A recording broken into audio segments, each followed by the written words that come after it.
In its essence, love is not mystery of do I fit in your life. Love is I know where I fit and you fit in the same place, and it's so peaceful.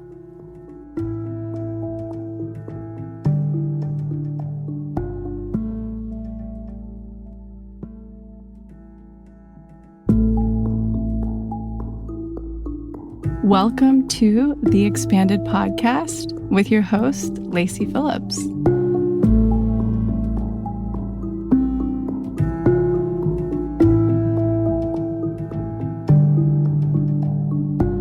As a leading manifestation advisor with a process that's, radically different from the old New Age model, mine is rooted in psychology, neuroscience, and my energetic gifts. I created this podcast to help you expand your subconscious limiting beliefs about the potential of deserving the manifestations you're calling in. Therefore, you're tuning into this podcast series to show your subconscious that anything you desire is possible. And by pressing play, you've already started the process of manifesting it. So last week on Instagram, I did an Ask Me Anything on stories, and there were quite a few of you that reached out and said, are you going to continue your roundups? I miss your lifestyle shares. A lot were asking, can you tell me what you do with your hair and your face, skin? On that note, the hair and the skin, you can actually click the link below. It's an essentials page where I always have that information. It's really simple and easy. So I'll let you go check that out there. On the skin front, I haven't really changed much of anything since 8 months ago, except for the Beam Protocol. So it's really all an internal thing. If you're wondering what's the Beam Protocol, I'll link below Karen Hurd's very first episode where we talk about it at length, and you'll understand why my skin is looking the way that it's looking after now 8 months of being on this protocol. But I have actually been putting a little roundup together for you of lifestyle. I think it's absolutely important to be supporting small business right now if we can, where we can. I know I have been, and highlighting small business that needs that support, and then just overall what I'm digging for spring. So that's kind of what this collective roundup is. The first is the hat that I've been wearing everywhere. You saw it on Instagram this week. It's by Lindsay Dunn. It's the Leland in Mushroom. It's a felt, and it kind of has a brim that curves up. It's really cool. I've been wearing it everywhere. I think she's even in this community and doing this work, so check that link out below. She's a fellow community member. And then, of course, you've heard me talk about this before. One of my favorite jewelers of our time right now is Mexico City. She hand makes all of her pieces, uses 22 karat gold. I've talked about that before and my thoughts on it and the projection that I believe it has and why I love gold. And so the piece that I have that's the newest of hers is the quartz pendant amulet, and it's stunning. It's so beautiful. So I just want to highlight her and her work. My 3 favorite jewelers at this moment, it's Alexa de la Cruz with that quartz pendant amulet. And then, of course, Kelsey Potter. I have quite a few of her pieces. I've talked about that in the past. And Savannah King. Many of you keep asking, what is that pearl ring you're wearing? You're asking it a lot. And then the flat circular gold ring that I wear. The pearl is Savannah King, and the flat circular, the compass ring, is by Kelsey Potter. And now you will be seeing a lot more of the Alexa de la Cruz pendant. It's stunning. She's a very vibrant human, and I believe that she also is doing this work as well. So I want to highlight that. And then this is a great one, Caroline Z. Hurley. Many of you probably know her work. It's very specific and unique, a lot of block printing. It's woven, lifestyle, beautiful pieces. And she actually got in touch and said, my husband and I have been doing the DREs during this time and we're having one of our best months ever. Can I send you something? And I said, I love all of your woven pieces. And she sent a few things, but what I really want to highlight are the Hector woven napkins. So all of this will be linked in the show notes. If you want to find them, say you're listening to this on Spotify, go directly to our homepage, click on this episode, and you'll see this roundup linked there. These are so beautiful. They're very affordable and accessible. and they'll make any home look stunning. So if anybody's interested in my style, you have to go check out these napkins. And then there's a jacket that I shared a couple of weeks ago by Jessie Cam, the Decker jacket in Salt. To me, it's my favorite spring piece. I think it's the only true clothing item I've actually bought in spring. The other things mentioned here, I got a couple of weeks before spring, but I saw this jacket and I was like, that is the coolest spring jacket. It has the best neck and it's a perfect mid-season, will be great in the summer. It's light, you can throw it over, but you can also button it up and it feels a little bit warmer. It's just industrious and chic.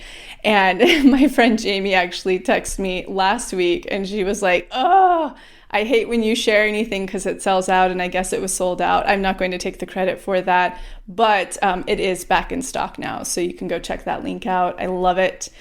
The other thing to put on your radar, if your area is requiring masks or you want to wear them for safety, there's an older brother mask that's really chic. I actually had it custom made and now you can buy it directly from the site, but it's all organic, literally the cleanest Japanese cotton on the market, hand dyed in the Japanese traditional form of indigo, or they have at this time too a chamomile tie-dye, which is very light, yellowy tie-dye out of chamomile. It's so great. And it's really special because they're 2-packs. So when you buy one, you receive 2, and then they donate 2. And a lot of people have been pulling for the causes. So I know that they've been donating to various incredible causes. And Max has a really big connection with Skid Row in Los Angeles. So that's the cool thing about them. So for every 2 you get, 2 are donated. And they're the cleanest masks I've seen out there so far. So that'll be linked below. 2 shirts I want to put on your radar that I'm obsessed with right now. And I bought these right before spring. The Eve denim violet shirt in trench. It's like the ultimate Oxford button-up Victorian. So it has a high collar. It has Victorian, I don't know what you call them, at the hands, but it's so chic. And you can have it monogrammed with your initials if you'd like. The color that I love, trench, is back in. I ended up getting, I think, a small, and it was a little too big, so I had to exchange for an extra small. So just know that it runs a little large, but it's so beautiful, so chic. And then the second one I want to put on your radar, I love this brand. I don't know if I'm saying it correctly because I've only read it. Shop Mill or Millet, I'm not sure, but it'll be linked, and it's their Vanessa top in pearl. So chic. Oh my gosh. If you tuck it into pants, skirt, dress pants, beautiful. So that's one I want to put on your radar. And then just a couple of things to keep busy. I'm not going to give a book recommendation because in this episode, the guest drops so many great book bombs that I don't want to overwhelm you because even I have my Amazon cart full of them. But I do want to put onto your radar, if you're looking for a great at-home workout, I'm obsessed with her, Melissa Wood Health. You can subscribe for I think $9.99 a month or pay a year up front. Very accessible. Go check out her Instagram. It's going to motivate you so much based on everybody that does her workouts. You know that she shares on her Instagram stories because they're all so fit. And the key thing about these workouts is they're the chillest workouts I've ever seen. It's very targeted Pilates, long lean lines, I think is her hashtag. They're like 21-minute workouts. I can do them while healing now. That's how I've been keeping myself sane and working out during this time, and then walks around the neighborhood. The mini-series that I binged is The English Game. Same creator of Downton Abbey. You know, I just love anything period piece that's English. That's my whole obsession. So I love that one. I binged it in a day and a half. So I'll put that on your radar if you too love that. And then everybody's always asking, what music are you listening to in the background? I have a great playlist on Spotify that I'm loving right now. It's Reflections 2 by Zen Hanami, I think. So we'll have that linked. It's a great theta playlist that I think everybody will love who's into that. And important to note, not one of those are affiliate or sponsored. I just love sharing the cool stuff that I find. Now turning in more to this week, We have so many bonus things that we've launched in the pathway that it literally takes multiple episodes to talk about them. But the pathway, for anybody that doesn't know, and I'll explain it further in this episode, it's our all-encompassing members portal that has every single one of our workshops in it. So pathway members, something new to check out. At the back of the workshops, we have now loaded a last day called the index. And the index is your most frequently asked questions amongst you and me answering them. So when you click on it, they're categorized. So let's say it's in shadow. At that very last day, we have categories of them. So it's like subtopics, the most frequently asked questions and my answers. They're in little paragraphs. It's very digestible, and it just helps you take the workshop way deeper and probably answer questions that you're having while you're in it. So look out for that. Second thing to note, we are going to be adding audio to every workshop. We're busy over here and it's me recording, so it takes so much time.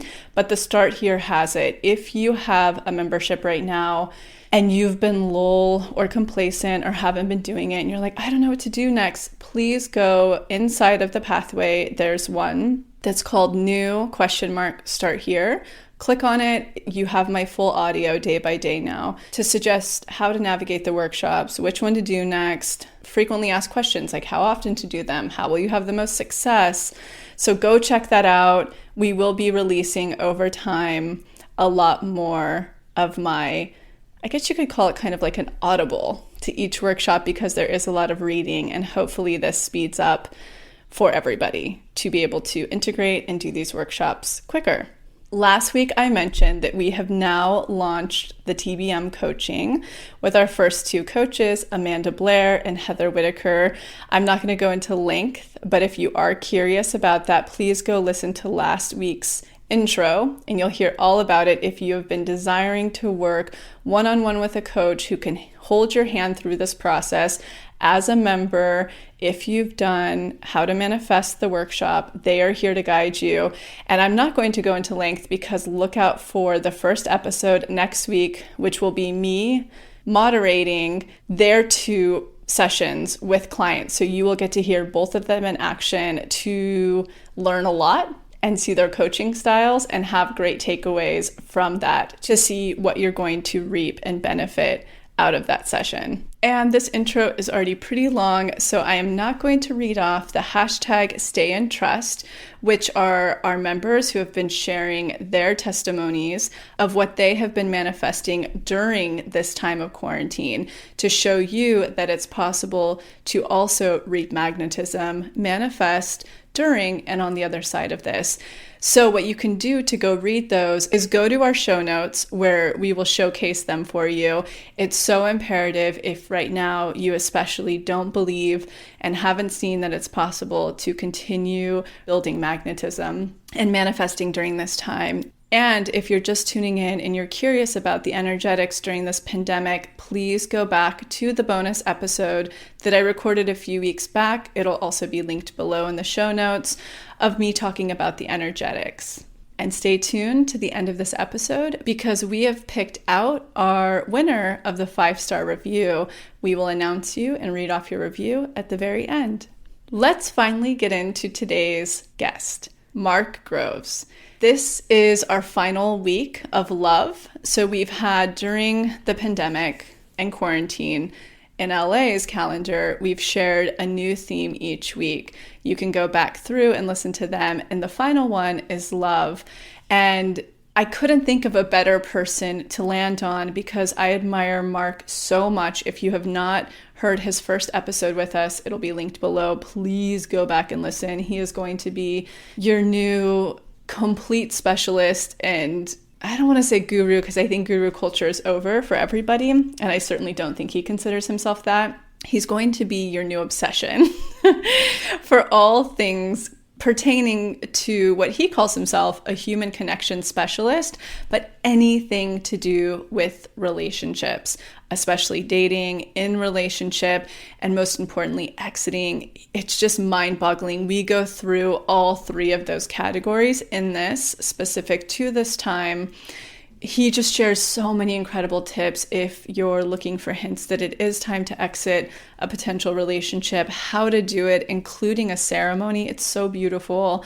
Then we move into dating and what you should know about this time, be looking for, looking out for, dating energetics. And then we move into if you are currently in a relationship and how to strengthen it, take it deeper. You're going to have unbelievable amounts of aha moments. It hits everybody, covers everyone. And I don't think there's one person that will walk away from this episode empty handed. So I'm going to stop this extensively long intro and cue us into this episode with Mark Groves.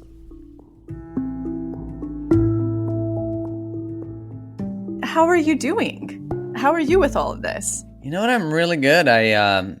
I'm sure I'm like you in the sense that my business was already pretty derived from online, and then also I've been very much in my own isolation cell for a long time. So when they're like, "You got to stay home and stay away from people," I was like, "Check, already done that." Yeah. Okay, I was so like, oh, okay, my life didn't change really. I mean, that's a huge privilege, but yeah, I was like, I'm already a huge self isolator that works from home. yeah, same with me, and also I also found that I'm a bit of I'm like a toddler that if you tell me I can't do something, then I want to do it more. So I'm Yeah. now also observing that part of me that's like, oh, What's coming up for you around that? well, I think it's that at least in my experience of a lot of people is yes, self-isolating is important for, as all the language that's derived from COVID and what's going on for me also feels in a way like flattening the curve, and we all have these like these lingo, and the lingo brings up a bit of a intuitive fear for me, like a resistance, because that's how most like culty things occur, is that you derive language. And so it's not to say that I'm not like this is all a hoax, this is all I'm participating in educating myself on all aspects of what's happening, Yeah, because I don't believe anything that I'm told. I'm the same. Yeah, and it's not like I'm a conspiracy theorist in the fact that, oh, I just don't believe and I only believe alternative theories. No, I educate myself and then make the best decision for myself. I don't believe what governments tell me, because you don't have to look very far back to realize that governments lie to us. And so there's like this underlying bit of fear of the liberties we're trading. And I think about it in the context of this, that in Vancouver, the Olympics were in 2010. And when the Olympics occurred, the city of Vancouver said, we're going to raise the price of parking for while the Olympics are on, and then we're going to lower the price of parking when the Olympics are over. I think everyone who knows their governments knows that the parking isn't going down. Like, they derive so much tax money from it, and then the price never went down. And so my fear is that we are giving these things away, of course, for the greater good, for people with compromised immune systems, people with, whatever. But what will we do when it's over, or when, like, where will our liberties go? Will they come back? That has brought up a lot of fear for me.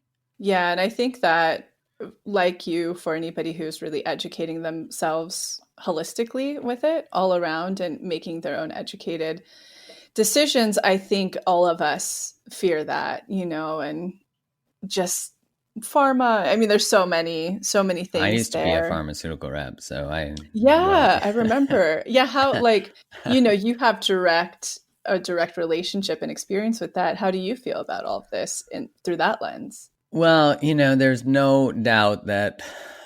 I mean, when I was a pharmaceutical rep, I certainly didn't have this perspective because I was in the world of it. So, your identity, it's hard to take in information that challenges the altruistic belief that you have that the pharmaceutical companies are only out for the good of people. But as soon as you start to gather more information, you see that all the systems are connected. And, it's like the food industry then derives, like high sugar content, fat's bad. That created a whole generation of people with so many comorbidities, because fat is not bad for you, in some context.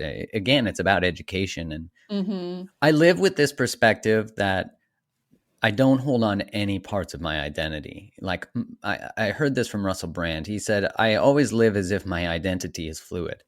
that as soon as some piece of information comes in that invalidates something I used to stand for, then I'm open to my identity shifting as information comes in. And this is really the beautiful work of being able to be in relationship with anyone, whether it's romantic or not, is that many worlds exist at the exact same time. That in a conversation where you and I might have a conflict, we're actually both right, in the sense that based on your world and your experience and your pain and your wounding or whatever it is, in that moment, and I think we all know that feeling, I am so right now. But it's in the openness of understanding someone else's world that you realize there's a bridge between both. And I think this is the same thing that is required of us now is, yes, there are certain views that are the mainstream media view, but I'm open to all the views because I feel like if I only listen to one, then I lose the privilege of being able to make choices for myself. I think you were just so eloquent about how you put that. And it's truly how I try to exist as well. I think just being an Aquarius, I naturally tend to flow that way. And that is where the true magic of evolution is, right? And continuing to grow. So I think that was really beautiful. One thing I know that's an update, I think, since we last spoke, is that you uncoupled. Am I correct in that? I did. We ended our relationship last September, and then, of course, was an ongoing, beautiful experience. But man, what a rocker that was! But it was great. It was like it continues to be a beautiful evolution of diving deeper within myself. Can you talk about uncoupling in general and your perspective on it, your biggest takeaways when you guide people through the process, the most beneficial tools? I just want to touch on it for a bit for people out there. I mean, I know that this situation is going to bring up quite a bit of uncoupling. I imagine at the end, Yeah, I think there's it nowhere is. to hide right now. Well, and that's the thing is that the if you were not facing truths before, where you could go to work and distract yourself, or you go about your day, or you'd bury yourself in friendships or wine or whatever your strategy is to avoid the truth, you're face to face with it. And the unfortunate side of that is that, things like domestic violence have gone, way up. Divorce, as far as I understand, in places like China has skyrocketed now that, things are open back up for the most part there. For me, the breakup or breakups in general, I honestly don't know that there's a greater container for growth because in grief is very grounding. Grief and pain are grounding. It doesn't matter where your grief comes from or where your pain comes from. It's grounding and it's heavy. And it's heavy in the sense that you can't run from it. You could numb it. You can do all the things that cause you to put it in a box and then pretend the box doesn't exist. But again, I promise you that box will make its way into your life in one way or another. Positive emotion is beautiful. It's fleeting though, and it makes you float. When you're in, in joy and abundance and happiness, that's a beautiful state of being. And I don't want to confuse the word abundance. Abundance is actually exists in states of grief too. So it's not like one or the other. Just like joy can exist as you're grieving too. It's just the avoidance of grief and sadness that causes us to not be grounded. Whenever anyone is going through a transition of any type, especially relationally, I'm like, yes, you are finally done with your bullshit. Finally, you're standing still because we get so carried away in the chaos and the busyness and the wanting things to work out and the, what are people going to think of me if we break up or I get divorced or any of those things. And we are thrown into the present moment. That's the thing about negative emotion as people would code it. I don't see it as negative emotion, but we've taught people that being sad is bad, that any form of sadness you need a pill to fix it. And really emotion is an invitation to feel, to move, to evoke motion. That process of being still and having so much love and continue to have so much love for my previous partner that for the first time in my life I had no choice but to constantly choose grace. That was a gift, but it was, I'd say, the hardest gift I've ever been given, but one where I couldn't turn away from unconditional love.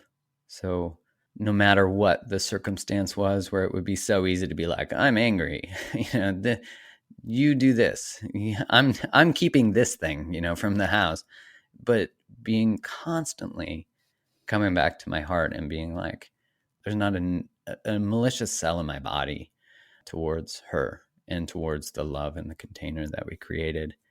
Whew, it was a dance into the depths of myself, and where was I not feeling? Where was I not noticing? You realize when you're in the automation of life that you're often not noticing so many things. I was sort of thrust back into deep, deep feeling. I love the word grace. We touch on that a lot.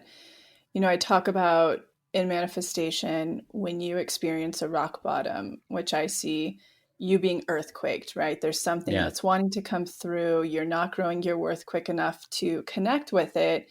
And one of the really important steps during a rock bottom is to find your grace. And I Yes. kind of say, like, the energetic of it is sometimes it doesn't always have to be this. Of course, the more evolved one is in the situation, but it's kind of like eating shit with a spoon and Yeah. finding, you know what I mean? And then finding it's actually a weird fertilizer.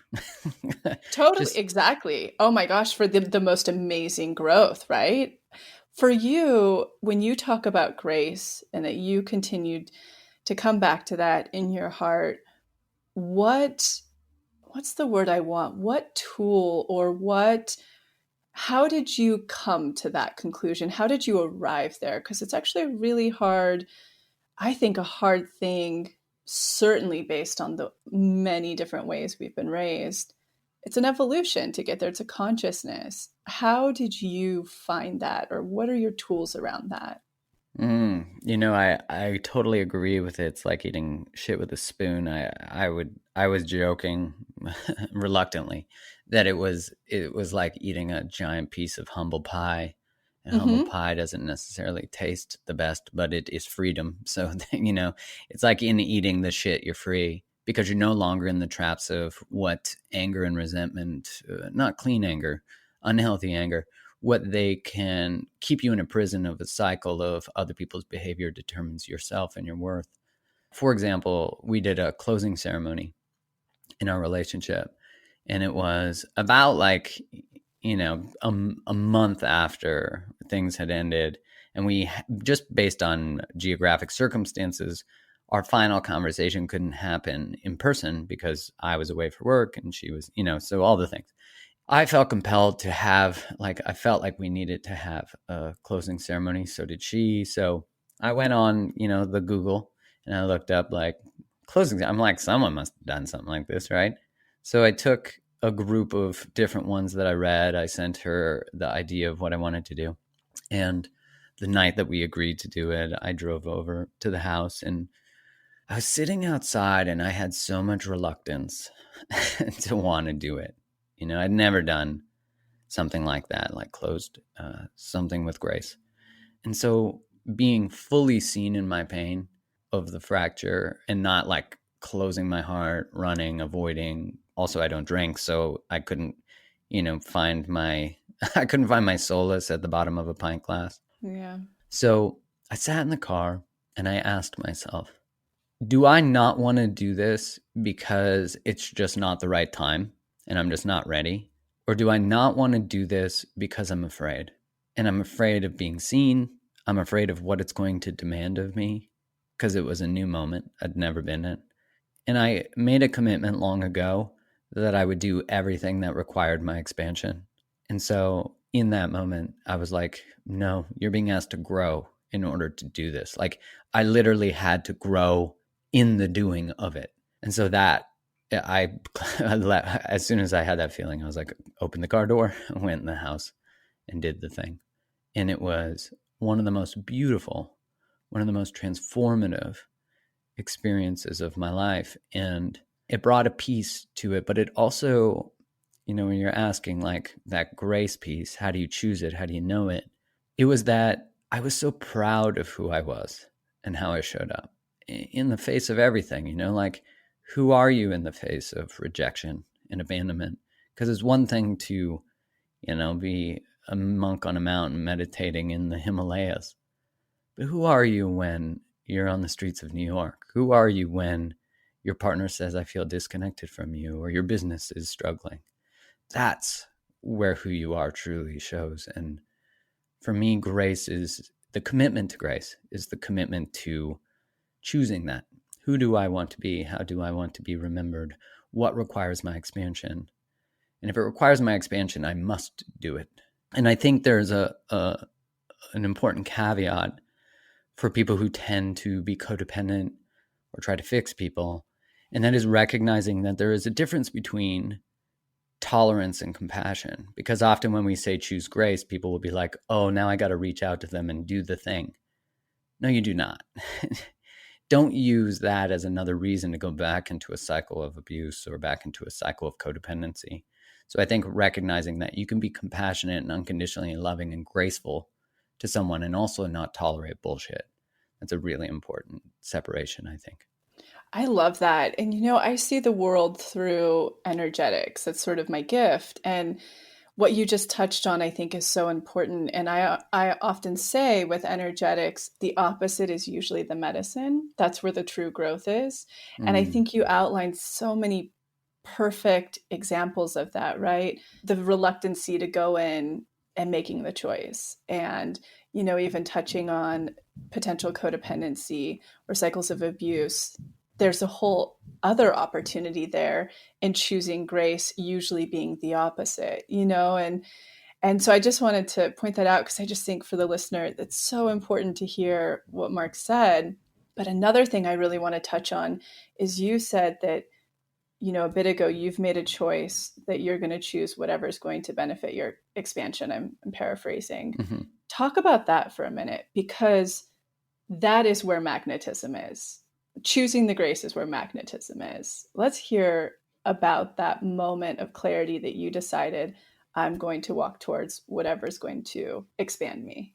And that moment's a funny one. The interesting thing that I hear from people when they say, I don't know how it's going to go, or I'm afraid of how it's going to go, or sorry, I'm afraid that I don't know how it's going to go.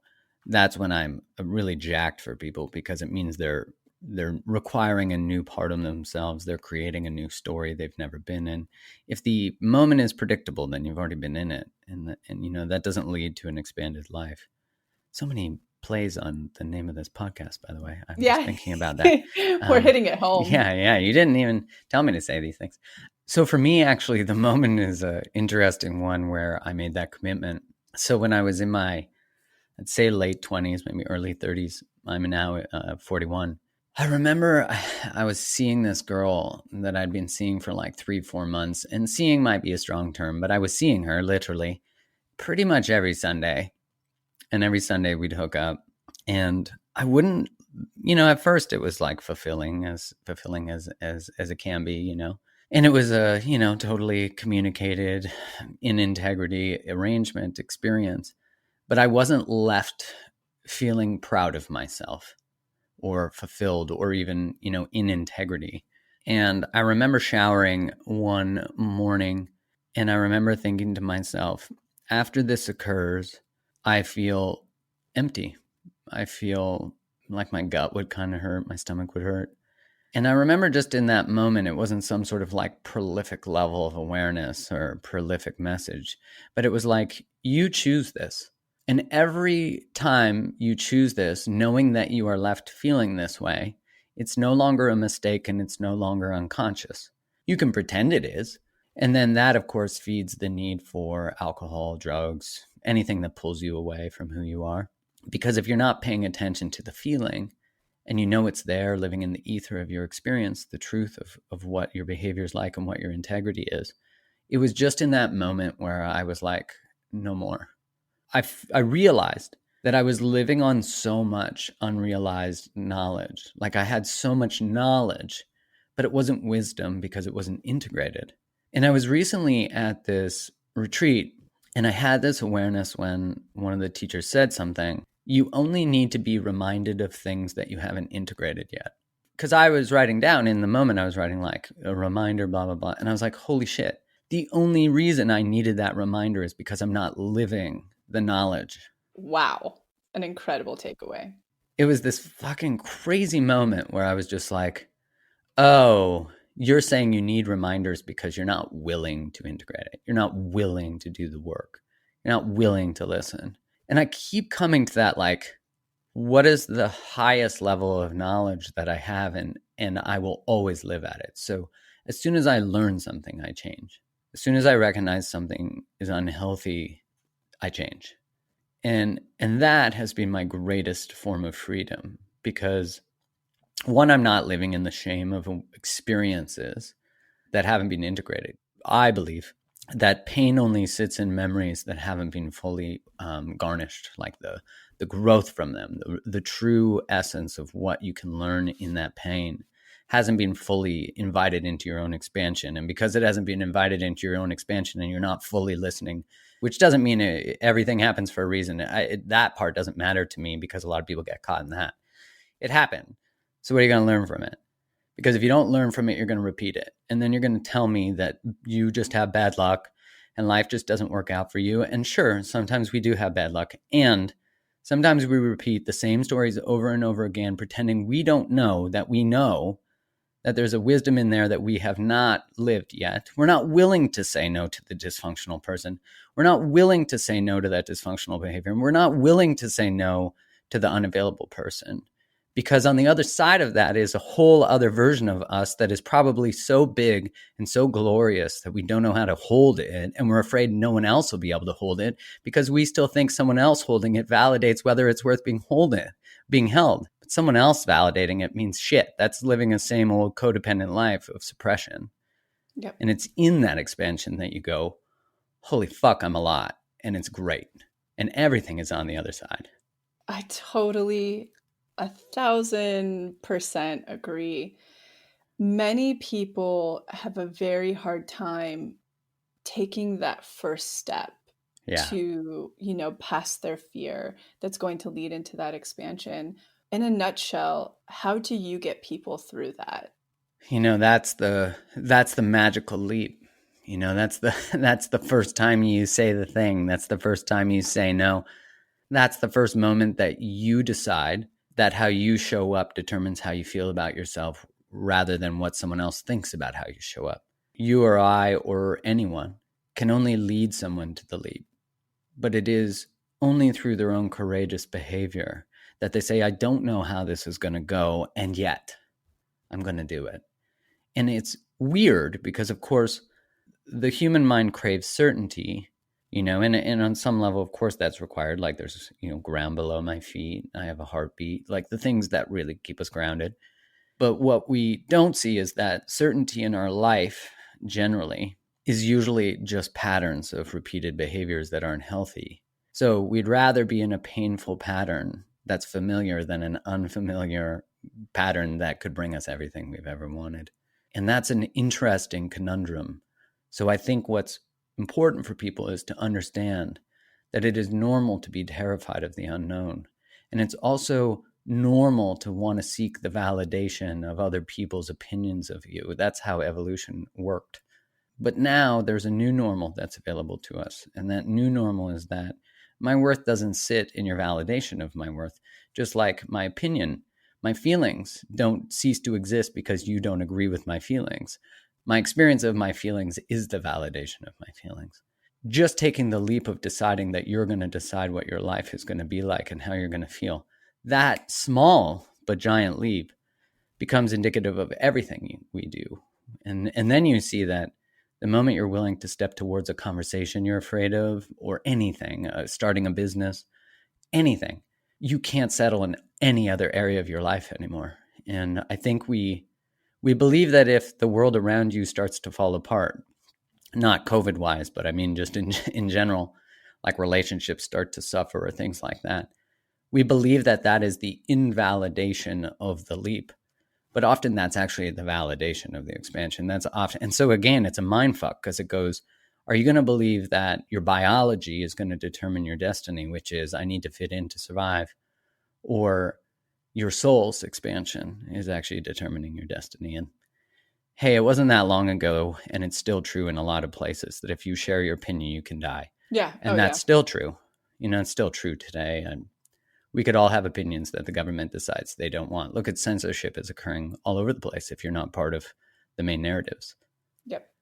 There's so many things I want to point out in that are so important for people to know, but I'm going to pivot because there's a lot I want to extract out of this conversation to serve three different groups of people. So therefore, we've touched on uncoupling.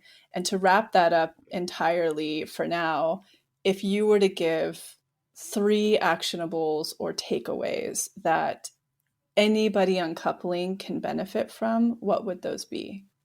If it's safe to do so, have a closing ceremony. That is so important to hear each other's experience, what you're grateful for, what you love about each other, what you care about each other, what you hope for each other. That's so hard to do because that is choosing love and knowing that love exists apart from relationship status. That's really hard for people to understand. It was hard for me to cultivate knowing it was true, but actually living it. The second part would be connecting to the truth. So many people are not connected to the truth of what their relationship actually was like.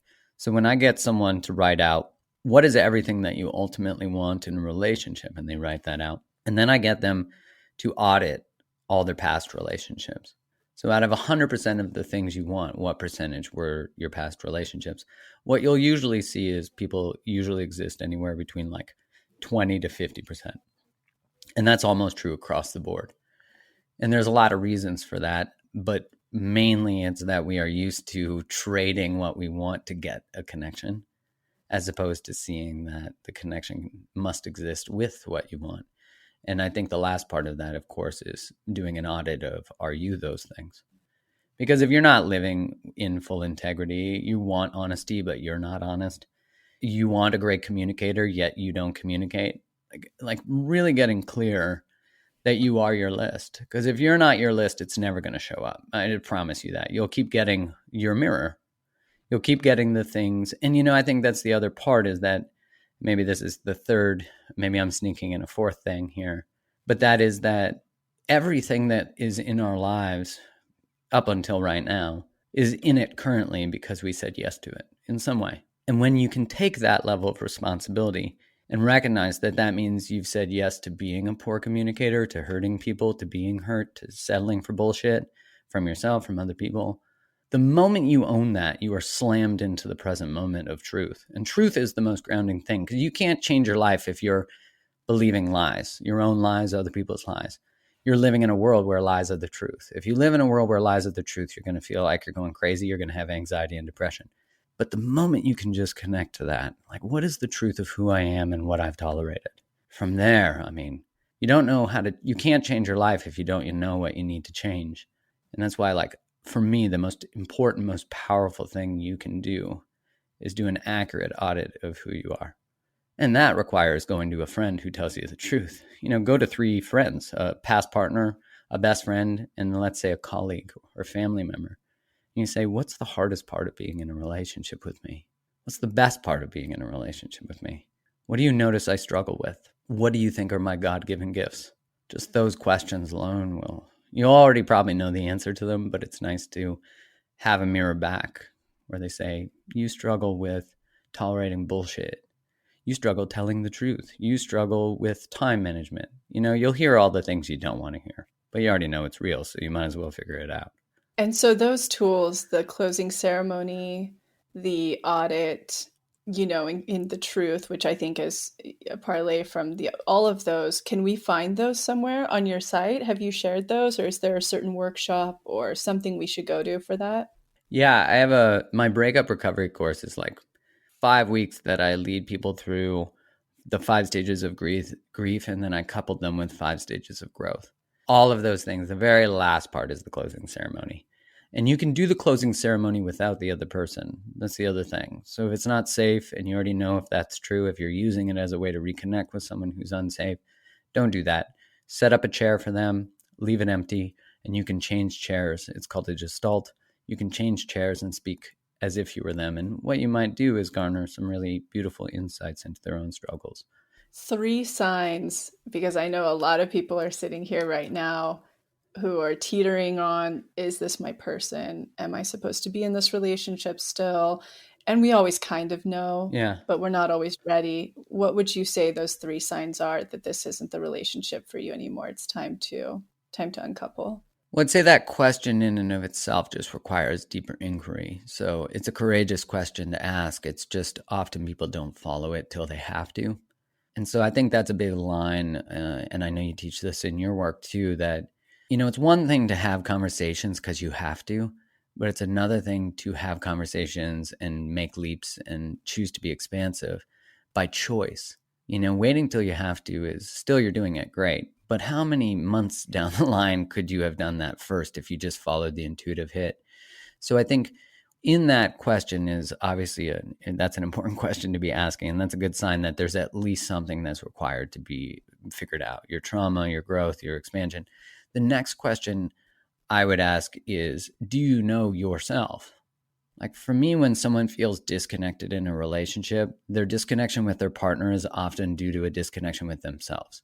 And sometimes that can be a projection onto their partner. And so going into your own work of figuring out, what do you value? What matters to you? What do you love? What kind of relationship do you want to create? Are you committed to doing that? Then when you're in that space, what happens is all of a sudden you go, holy shit, this person is willing to do that and I'm afraid of it. Or this person is not in alignment with my values and my commitment to growth. There's a great book called Too Good to Stay, Too Bad to Leave. We'll link it. Too good to leave, too bad to stay. Ah, Yeah, that's what it is. Too good to leave, too bad to stay. And it's a great book. And it's about, the psychologist talks about all of the, like what the science says, and then also what does her clinical experience say. And it's a really cool book. But in that, there was a question which was, if your partner fixed all the things and became everything you wanted, would you want them? And I think that's a great question. Also, the last question is staying or going abandoning yourself? that's a very, very powerful ending note on that. Well, then you start to see, is it a pattern for you to abandon self to maintain connection? Because, there's sometimes people, let's say you get married at 20, now you're 45, and you chose that relationship from an inherited pattern of choices. You were taught the patriarchy, you're taught to give up your needs, you're taught to work, whatever it is. And you wake up in your story and you go, this isn't my story. Fuck. And you wake up in codependency, realizing you've never had a sense of self. I mean, those are all challenging things to be in. And my heart goes out to people in those things, because what you're doing is you're waking up in a system. You're waking up in an incarnation, recognizing you're a soul and you're stuck. You're trapped, but you're not trapped. You're only trapped to the cultural narratives, to the systemic narratives, but they feel like a prison. That's the whole point of them. And it's waking up and separating yourself from those things. That's the real work. Can you break up with someone and know that your self-worth actually lives in your choice, not in your relationship status? That's a huge rebellion in and of itself. Before we hopped on recording itself, you mentioned, and we'll move into the dating realm, there's a lot of abundance to be had right now. Can you talk about that? Yeah, well, it is inherent in times of fear, which, we're definitely in that we cling, we get really scarce. Just look at the toilet paper example. I mean, there's literally no reason to hoard toilet paper. I mean, we all have showers for the most part, right? So there really is no reason, but that shows you what is capable of the human psyche when it's in fear and survival mode, to cling, to do anything. But in that is a closed mindset, which, if you look at the evolution of negative emotion, for example, it exists because when we got into fight, flight, freeze, we closed down and narrowed our vision. We look for the escape route. That's why when we get into conflict with our partner and we're triggered, we become 7 years old, because we go to amygdala-based behaviors. We go to reactionary behaviors. And so when we know why negative emotion exists, you see the tiger, you're looking for the tiger, you run from the tiger, you're on ancestry.com, right? Like, you win. But positive emotion, and this is based on the work by Barbara Fredrickson, is this idea of broaden and build. That when you're in a state of relaxation, rest and digest, not only is your gut in a much healthier state, but you're also open. You see things. Your vision is more broadened. You're more open to seeing possibility. This is also in the science of optimism, which other people might call the secret. It's as you do, where you teach people to experience neuroplasticity, to change the way they think, to change the way they see the world. It is a real evolutionary, beautiful conscious leap to both be in fear and abundance. They are paradoxical. They feel like they're in a bit of a juxtaposition. For most people, they don't go hand in hand, because in our emotional experience, we say things like, I am scared. Well, anything that comes after I am, you must become. So when you say I am scared, you can't be something else at the same time. But if you start to use language like I feel, well, now you've created space between you and the feeling, much like if I say a part of me feels. So a part of me can feel scared right now, which is, if that wasn't true, there would be something wrong in some way with my sensitivity to what's going on. So a part of me is scared. But there's another part of me that is excited about what is to happen. What is this change in humanity? Are we waking up to the systems and the things that are happening, and how quickly we give liberties away, and how quickly we mobilize and can change, which I think that's incredible. It wasn't 3 weeks ago. I think it says, I don't know if you read that essay on the pandemic from Charles, I forget his last name, incredible essay, but he said, like, if it was a month and a half ago, ceasing all air travel would have been bananas, but look how fast we've done that. And I think if you can be in a state where, because so many people are in scarcity, there is so much abundance available, and there's not a much competition for the abundance. Like now, if ever, is a great time to start specific types of businesses. Not a great time to start a restaurant, but a great time to start other things, to pivot. To look at how long ago businesses were like, no, you can't work virtually. And now they're like, please work virtually. And I think that's so fascinating to see that if we are living in a place that anything is possible, then what's possible? And I know that's the beautiful work that you teach people, is like, okay, if you were to change your state and the way you see the world, now what? And that's true of everything, of abundance, of creation, of relationship, of love, of material. It doesn't matter what it is.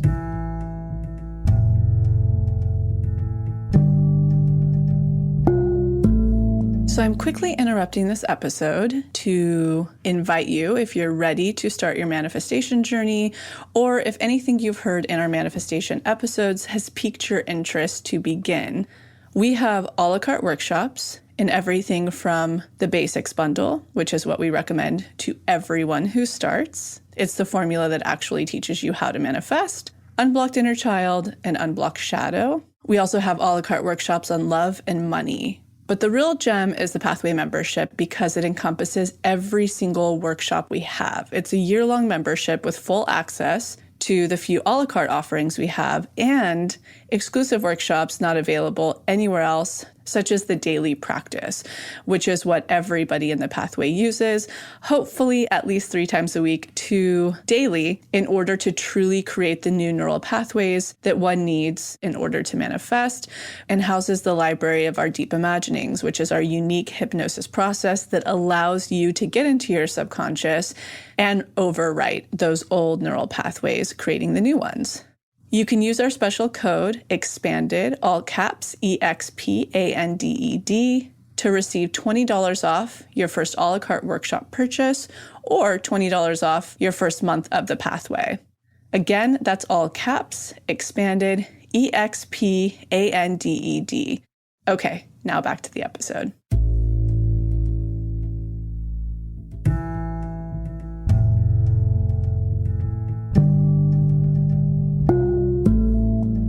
Finding love in the time of COVID. I think that's been coined many times now. What are you telling people? What are you advising people on dating right now? We have one team member that's found a new relationship off of, I think, Hinge. They obviously haven't fully met, but it's been really engaging and beautiful. They're only talking to each other. I mean, he's sending her bottles of champagne. Like, it's been really magical. Smooth operator. I know. Yeah, I like that. Right? I know, really, really, really special. Tell us about your thoughts on that, and how you're advising people to navigate. Oh, wow. It's one, I think if you're using dating as a distraction from what you're going through, But I actually think if you have a hard time being alone, now is actually a beautiful invitation to do that. Like if you notice yourself wanting to be on apps and just sort of scrolling mindlessly. The other side of it is to be, and I know you talk a lot about this, to be mindful of the beliefs that are operating below why you're doing it. I had a conversation with someone recently who was telling me that COVID is sort of the perfect environment for fuckboys. And I thought, if you entertain them, Yeah. like to, Anytime's a perfect environment for them, to be quite honest. yeah. And when they can be in person with you, isn't that a better, I would think. My point is that what comes in, what an opportunity to learn how to say no to them. I always think in that perspective, like if you believe this is the perfect environment for people who are just seeking casual relationships and you feel used by them and you only attract quote unquote fuckboys, why do you? Why are you an energetic match for them? You're not a victim of their random text that says, "Hope you're good, boo." Like the fact that they can text you and still do that is actually a better sign of where the work lies. And finding love in the time of COVID, I mean, it's about one, if you can sit in your own aloneness, great. Then take that version of you and go into the dating world. Bring that version of you to online dating and play with it. Dating is about sorting. One of the things I notice most people do is that they're dating with the intention of finding someone who wants to choose them first. So Mm. they want to be picked, but they don't realize they're picking, and so it's like, oh, you like me? I like you too. But are you consciously curating what you like? Or are you just waiting for someone to affirm that you're worthy of being chosen and loved when you're worthy of being chosen and loved by the very behavior that says this isn't a good match or this is a good match? So scarcity can really operate right now, especially because we're facing our mortality ultimately. That's exactly what the true underlying fear is here. Yep. Yeah. Energetically speaking. Yeah, which is always there.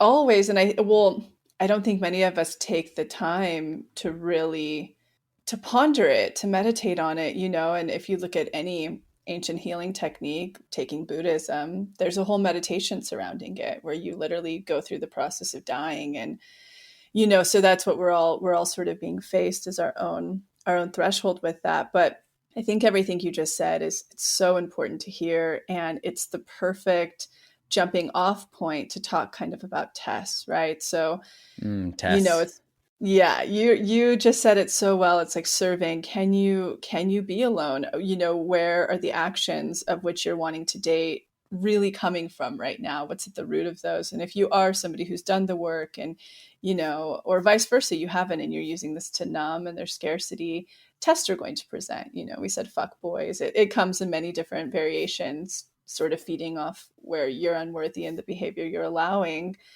We always kind of stop there, right? Like, I'm here to teach manifesting the thing into your life and the energetics around it and growing your self-worth. And you are so eloquent at giving tools and tips and beyond that point. And so touching on tests, which is obviously just mirroring and reflecting ourselves, what are the most common and what are your suggestions of navigation? Man, the most common, I would say, is the almost perfect version of what you say you want, but it comes with a caveat. Mm. I see that a lot. So let's say we date unavailable people, because that's such a common one, or I date whatever you want to call it, fuck boy. It doesn't really matter to me what people call it. Either way, they're not an exact match for what you want. And so what happens is let's say someone's getting out of that behavior. So then they come up with some rules. Like, I'm not going to date anyone who hasn't been out of a relationship for, let's say, longer than 5 months, 6 months. And if they're not over their ex, if they don't speak positively about their ex, that they've done some personal work, asking questions like, hey, why did your last relationship end? That kind of stuff is really important to ask.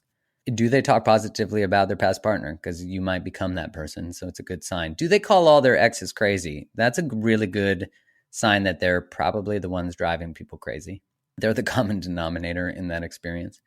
But I'd say the test is you are going to get presented with the perfect person who just got out of a relationship, but man, were they waiting to end that relationship. Or they're going to come in an emotionally, quote unquote, evolved space and they're going to be covered in coconut oil with extra abs. And you're going to want to say so desperately yes to that thing. And it's going to have that feeling where it has to. And it's like I find if you are justifying and making excuses about it to anybody, that's a good sign that you're being tested. Biggest red flags. You just touched on quite a few, but Yeah. What are the biggest red ones that you flags. see? Oh man, I haven't been like one on one with people for a really long time, but I see in supported, they ask us questions all the time. So it's like, I think the most common really comes down to very similar to what you're saying. They seemed so close, but it wasn't the perfect thing. But red flags, here's one just from our team. We had same team member, but she's actually very in her worth and does the work a lot. And, she's only just sort of interested in a relationship right now. So it's Yeah. it's not this like needy dog paddling thing. But, she had this experience where she had actually had one date prior to, the quarantining, and it was going great. And, the touch points were really wonderful. And then he got a little wily and sent her a dick pic, even after she had communicated, like, I Wow. wait for sex, blah, blah, blah. And, most people, that I think are struggling with tests and mirrors would continue on. So it's things like that. It's really pushing a boundary that's been set, or close but not quite the one. What about you? I mean, you get this, I think, head on often. What are the most common you're seeing of red flags? Man, I see that. Yeah, again, I don't work with people one on one either, but definitely see it a lot in my Instagram. The red flags I see, yeah, not honoring a boundary that you've set, bulldozing and validating. I saw this one text interaction that was really interesting. It was so fascinating to watch spiritual gaslighting, where the woman said, I'm looking for a relationship. What are you looking for? And the guy said, and I have to laugh because the guy's name was Chase, which I'm like, of course, his name is Chase.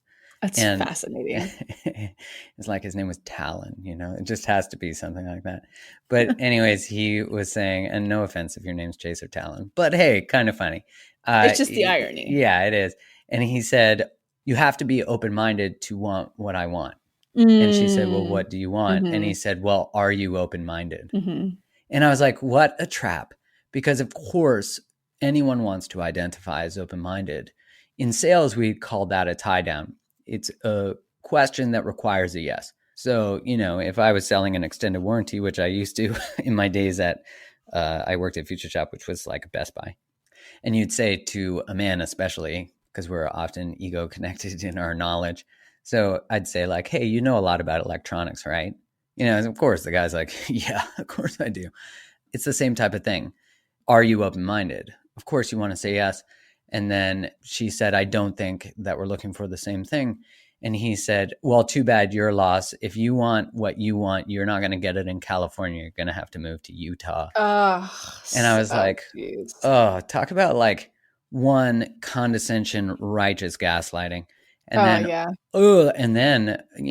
a sense of emotional abuse in the Yep. response. I was going to say that. Yep. Right. So those types of exchanges. Now, what can happen in response to that is you have to really always, as you say constantly too, you have to monitor where your worth lies.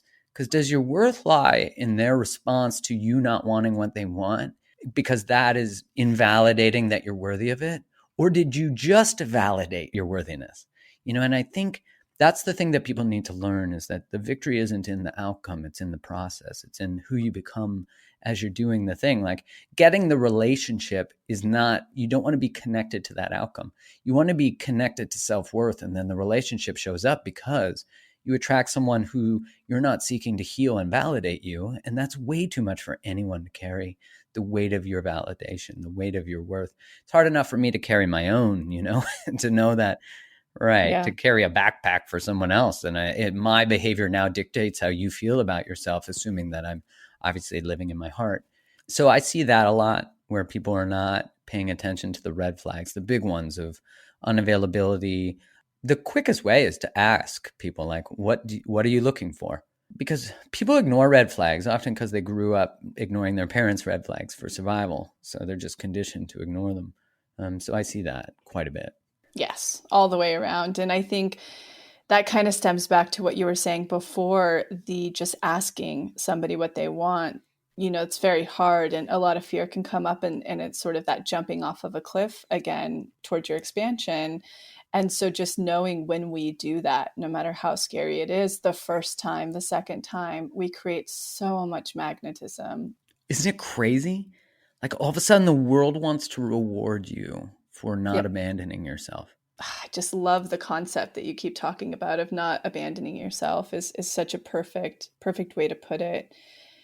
On one of your amazing IGTVs, you said during Corona, it's allowing people to examine their anxious and avoidant attachment Mm. behaviors. And I love the coverage of this just in general because, we all fall somewhere, hopefully secure at some point. Talk about that a little bit, what you're seeing right now. Well, we all have different ways of responding to uncertainty. And, like innately in all relationships, the sort of baseline of a secure relationship is your needs matter as much as my own, not more than my own. That would be anxious, not less than my own. That would be more avoidant.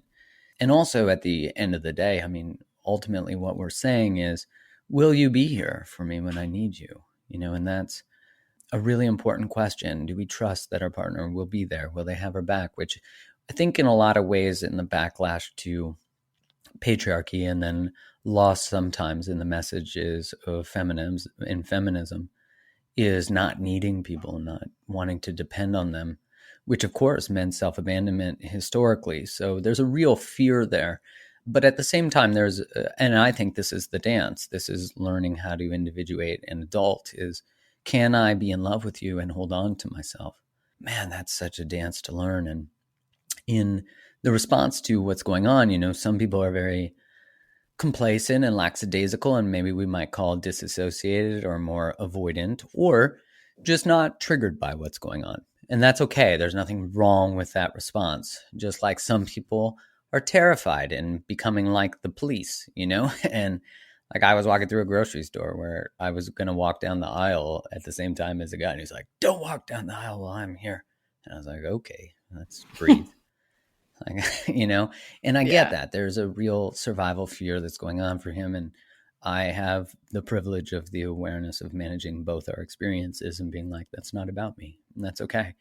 That is really the part of recognizing that there's no right way to respond to this. And my way versus your way, both of us have the right to our stories. In the inability to see each other, that will likely trigger anxious attachment systems because they're saying, I don't have you close to me. I don't know if this space means abandonment. And sometimes it will. It doesn't. And it also means rejection. And for the avoidant person, they might be like, this is really great. Like, I get to hang out at my house. I don't have your needs all the time because for avoidant people, closeness often means pain. And for anxious people, distance means pain. So this is why we tend to seek each other, because each one of us validates our unconscious view of the world. That when I get close to people, they run, or when people come close to me, they need too much, and I don't know how to manage it. Many childhoods can create that, as you know. It can be that your parent was never around, so you want closeness, or the fact that they were never around may be the reason that you are avoidant. What I find fascinating is we don't need to pathologize everything. We just need to know that we don't like a behavior. Mm-hmm. It can simply be that. That's enough to say that, I feel anxious in these. How do I get my needs met? How do I communicate them? I mean, ultimately, security comes from the question. And it doesn't matter. Anxious and avoidant are both just trauma responses to insecurity. So the question is, if I loved myself, what would I do?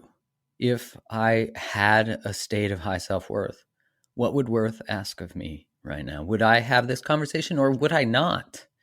Would I sit in this space and learn to self-soothe? Or if you're avoidant, learning how to get close. I mean, avoidance, the healing of avoidance is going within first. It's not often healed in closeness because the closeness is re-traumatizing. So it's going within, figuring out where the trauma is, or just the fracture that says, when people are close to me, I don't know how to hold on to myself. So it usually comes from like enmeshment with a parent, maybe an addict as a kid, something like that. Does that make sense? Did I cover everything? 1,000%. And, giving an actionable on it during this time, because someone's going to identify with everything you just said. Everybody will identify because, we are experiencing and fluid and have our traumas. What would be like that one really important actionable takeaway at this moment? Well, I would do a test. You can just Google attached the book, and there's an online quiz, and you can do both yourself and your partner slash the person you're dating. If you're dating more than one person, you can check to see if they've got some diverse attachment styles, because you might, and know that your attachment style is fluid. You can heal it. It's not like, oh, I was born anxious and I'm destined to be anxious. No, everyone can learn to how to create secure attachments. Everyone can heal that. It's just learned behaviors. It's like anything. Anyone can learn to be a master communicator. It's not a gift reserved to the few. And I would read the book attached, but there's plenty of resources on attachment. You can watch tons of talks on it. There's lots on podcasts on it. But the book attached is a great way to get to know a bit about yourself. The only thing in the book attached is it doesn't really offer a lot of light for avoidant attachment system, because it's basically like an anxious person can learn to become secure with a secure person. An avoidant person, as I said before, needs to go within first before they connect. But it can be learned. It can be learned to tolerate more closeness as you learn to trust people more. And that's the healing on both sides. It's so easy to pivot between the two, because if you go from anxious to avoidant, you didn't have to learn security. It's easy to go back Mm-hmm. and forth. So I want to pivot just to support the people in relationship. They are in a relationship that feels right, and they want to continue to be in it at this point. What are you seeing that tends to be the biggest triggers or the struggles that people are being faced with? When I find that this is actually a wonderful time, obviously personally to do our own work, but it's a wonderful time to get closer, to get deeper, take your communication style deeper. What are your thoughts? Yeah, I was on a call with two friends not long ago. Well, I was on a call with a bunch of friends, but one of them said, I've never felt more close to my partner. And the other said, I've never felt more annoyed and angry with my partner. And the difference between the two of them was their baseline. Is the first one has had a healthy relationship with their partner, and the second one has been struggling for quite some time. So the closeness brings a magnifying glass to what we're challenged with. As you said, it offers an opportunity to get really close with our partner, but it also offers the opportunity to face the things, as I said at the very beginning of the podcast, to face the things that we've been avoiding, by hustling, by working, by burying ourselves in other things. And what an invitation that is, to finally bring the truth forward, to finally resolve some things. The best relationships are not void of conflict. It's just how they manage conflict that's different. This is a really great chance to say to our partners, I really want to get closer with you. I miss us. I miss this. Or what I really love is when we do this. And really choosing, because the most powerful, most successful relationships are really about shared adventure. They're about newness and that novelty from like a biological, psychological level. When you do an experience that is new to one or both of you, you associate your partner with the new experience. So you release the dopamine and the serotonin, and you release these chemicals that are associated with novelty. And that's ultimately what the honeymoon phase is. We don't want to get addicted to the honeymoon phase, because beyond the honeymoon phase is that depth, that unconditional love that is when you see the human in someone else. I think that real transition that usually occurs around the 6 month to 2-3 year mark is that transition where our partners become human, and we see that they poop and they do all the things that, humans do that we wish they didn't. And we sort of bring the best version of ourselves forward at the beginning of the relationship. And I was listening to Dan Savage not that long ago, and I love him. He's a relationship columnist and has many opinions. Very funny.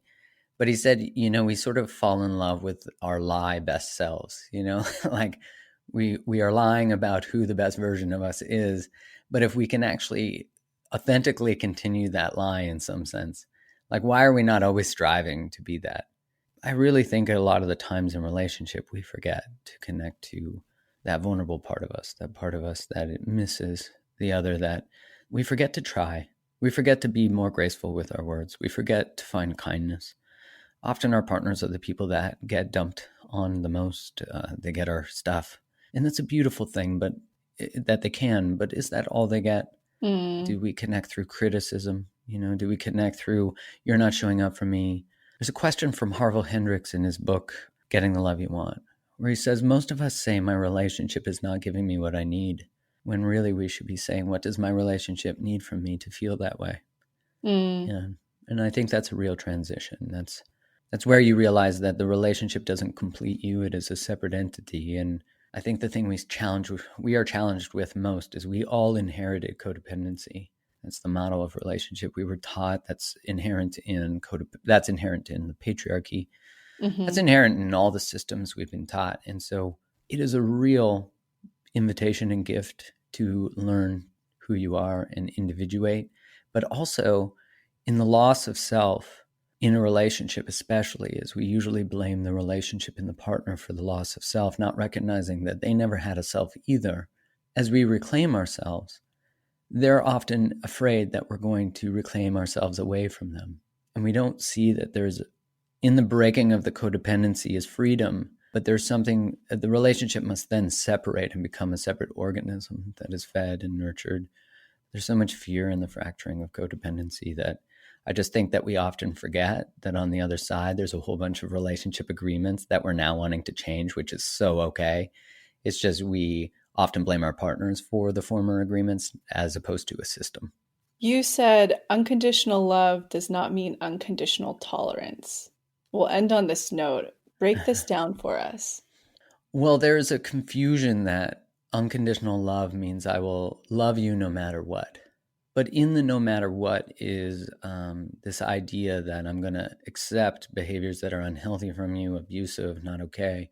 So it is normal for the mind of someone who is codependent or in an abusive relationship that they look for more ways that they're wrong or not doing it right, or that unconditional love is what they strive for, of course, because everyone has this positive intent on that side of a relationship that they just want to help this person. They just want to love them. And if their love was enough, then they'd change.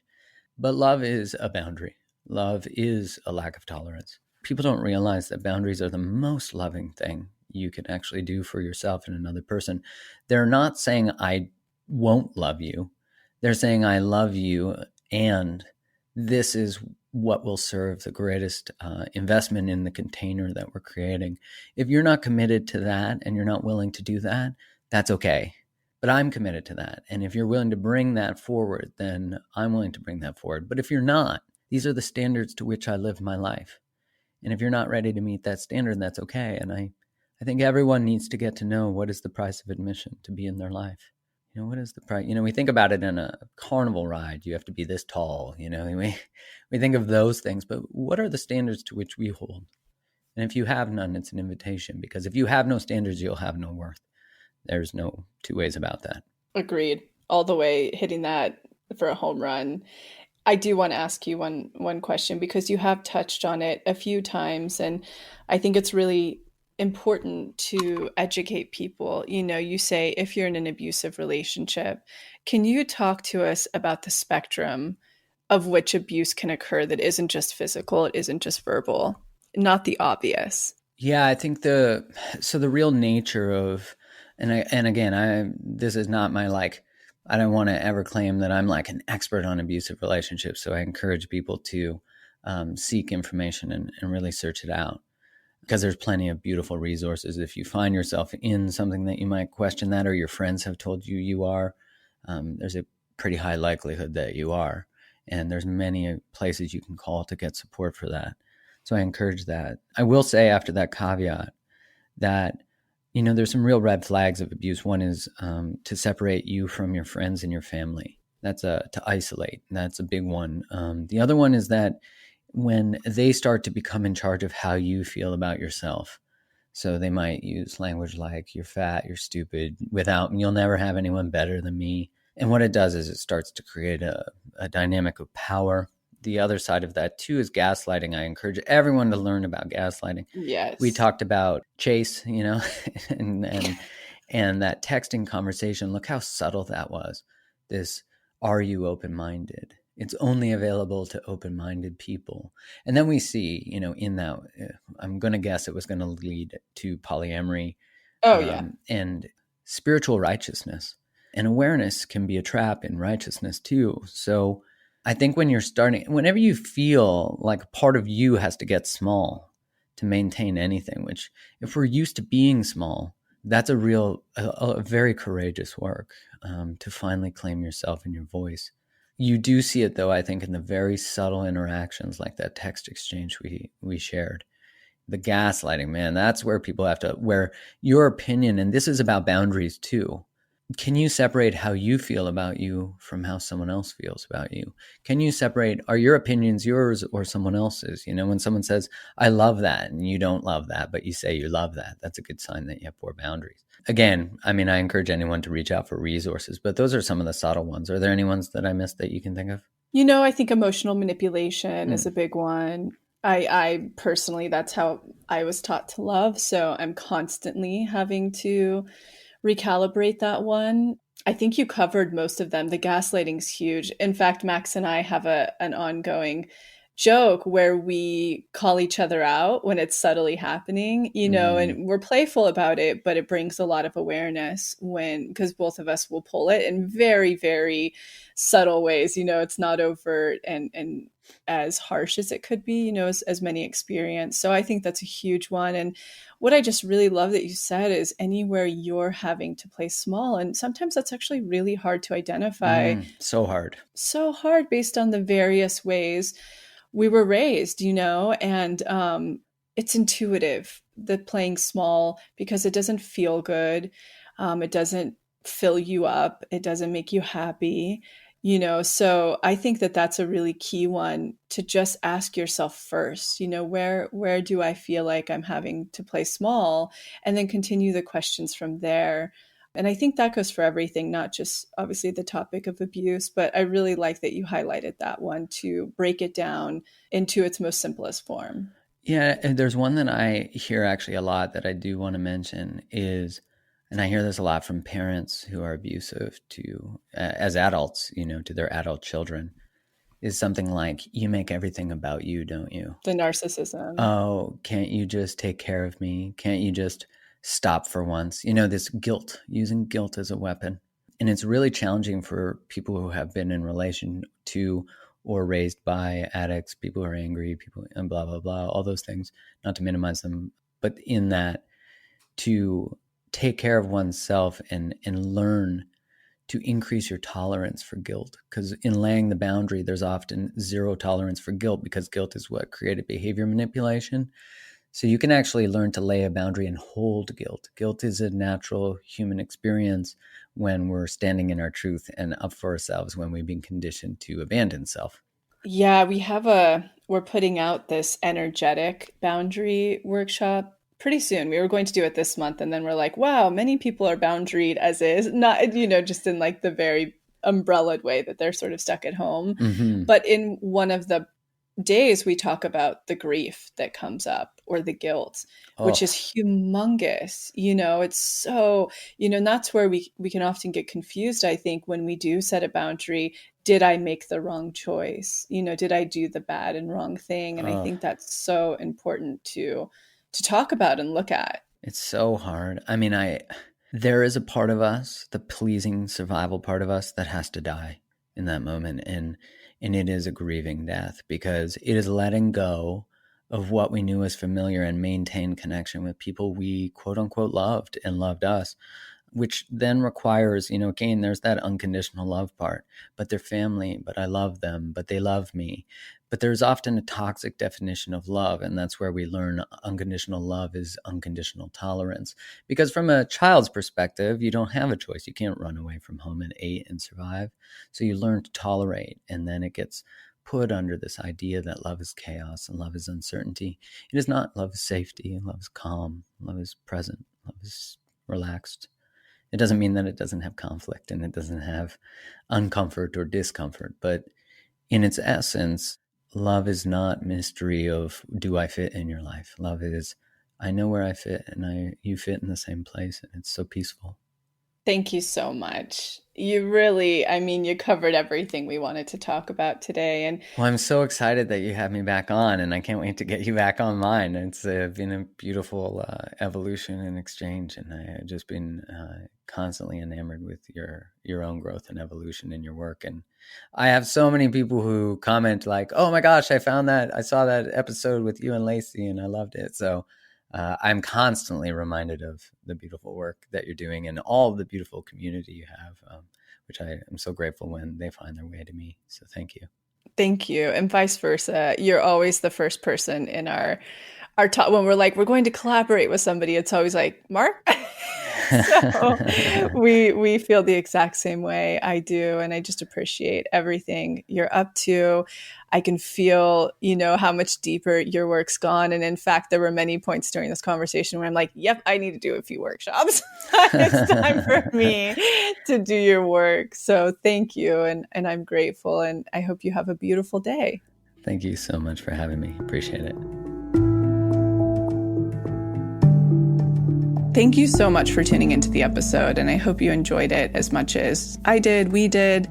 And in case you're not totally ready to join the pathway yet, I wanted to share a few of our free offerings that I'll often suggest to people as a little bit of a blueprint to get them started on their manifestation journey. The first place I like to direct people completely for free is the motivation. You can see it linked below or on our homepage as our testimony library. And it's categorized by different subjects, whether you're calling in career, money, love, wellness, and much more. When you're reading about a member's experience of what they manifested, you're actually seeing to believe and showing your subconscious that that very thing is possible for you. The second place I like to direct people is to the free clarity exercise, which is also linked below. In it, you get to try our own unique hypnosis process, learn about the science, and some journaling prompts. And the best part about this, you'll get a tiny taste of what it's like to go into your hypnotic state, bring your subconscious forward, and create new neural pathways while receiving clarity. And the third thing, if you haven't listened to it on this podcast yet, please go back to the episode titled Manifestation 101, where you'll learn the basics of neural manifestation to truly understand this process. So go ahead and check out those free resources, the motivation, the free clarity exercise, and the episode Manifestation 101, all linked below. And in an effort to make sure to have representation in this process series, go ahead and submit any process testimonials you have, especially to our LGBTQ plus community, our BIPOC, as well as the Ys, which is anyone in the community who is 45 and over. All right, we'll be back next week.